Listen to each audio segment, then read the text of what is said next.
আজকে সকালের নাস্তায় রুটি বানাইতেছি, সাথে দুধ চা ডিম পোস্ট করে দিব। কালকের তরকারিও রয়ে গেছে অনেকগুলো, ওইগুলা দিয়ে খাওয়া হয়ে যাবে। আর এইদিকে চা বসাই দিছি। চা কিন্তু আমি প্রথমে পাতিটা শুধু পানির সাথে জাল করি, আর পরে এইভাবে দুধ চিনি মিলায় চা বানাই। অনেক আপুরা নাকি আমার মতো চা বানাইছেন, তো সবাই অনেক ভালো রিভিউ দিছে, যেটা আমার কাছে অনেক বেশি ভালো লাগছে। তারপরে তো এখানে আমরা দুই জাল মিলে দুপুরে রান্না বান্নার আয়োজন করতেছি। আজকে ছোট মাছ রান্না করব, ইলিশ মাছ রান্না করব, আর হচ্ছে পাট শাক ডাল এগুলাই করব।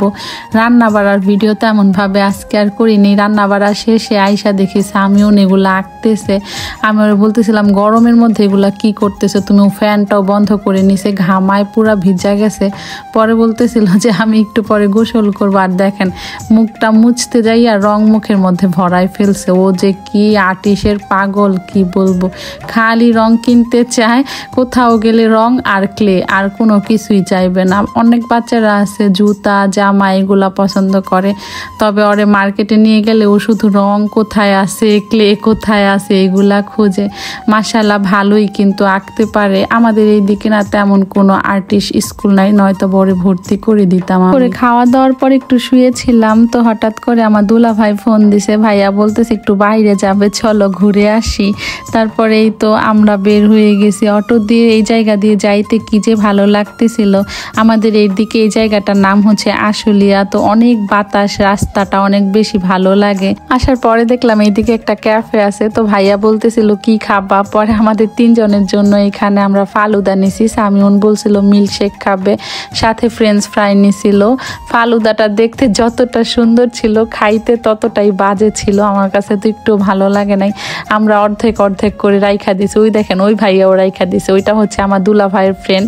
এর আগের ভিডিওতে তো অনেকেই দেখছিলেন, তারপরে আবার পরিচয় করাই দিই। আমি না ইদানিং একটা জিনিস খেয়াল করি, সামিউন করে কি বাহিরের খাবারগুলা তেমন একটা পছন্দ করে না। ফ্রেঞ্চ ফ্রাই বাসায় বানাই দিলে অনেকগুলা খাইতে পারে, এগুলা কয়েকটা খেয়ে আর খাইতে চায় না। অভ্যাসটা মনে হয় ভালোই, আমার কাছে তো ভালোই লাগে, জানি না কার কাছে কেমন লাগে। আসলে আমাদের বাসার বাচ্চাদের আমরা হোমমেড খাবার খাওয়াই, তো এর জন্য মনে হয়।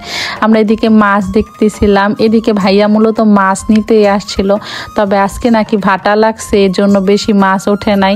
আর এই দেখেন এইখানে সামিউন কি করে, আইসক্রিম খাইতেছিল আর মাছ দেখতেছিল।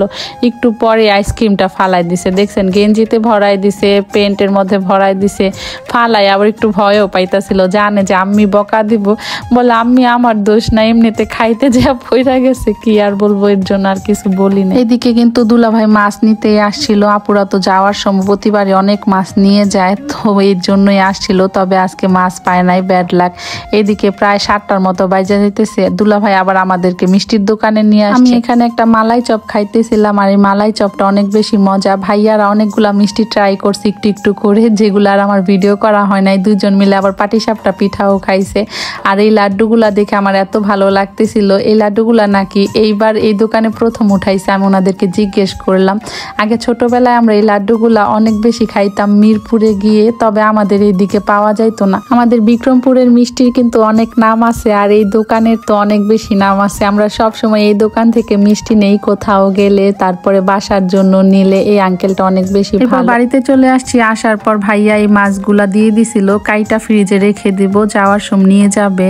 তারপরে আবার আমাদের জন্য অনেকগুলা মিষ্টি কিনে দিছিল, ছানা, তারপরে মালাই চপ আর লাড্ডু। দুলা ভাইয়া আবার ওনাদের বাসার জন্য নিছে। এই লাড্ডুটা আমি নিতে অনেক মানা করছিলাম, তবে বলছিলাম যে ছোটবেলায় খাইতাম, অনেক ভালো লাগতো, এর জন্য ভাইয়া জোর করে দিয়ে দিছে। আজকে সন্ধ্যায় তো আমি বাসায় ছিলাম না, আমার ছোট যা একা ছিল, যে কারণে আর কিছু বানায় নাই। নাইলের জন্য ভাত খাইতেছে, রাতে তো নয়তো বা কিছু বানাইলে আর ভাত খাওয়া হয় না। তারপরে সবাই মিলে মিষ্টি মালাই চপ এগুলা খাইলো। তো আজ এ পর্যন্ত, এই কথা হবে অন্য কোনো ভিডিওতে।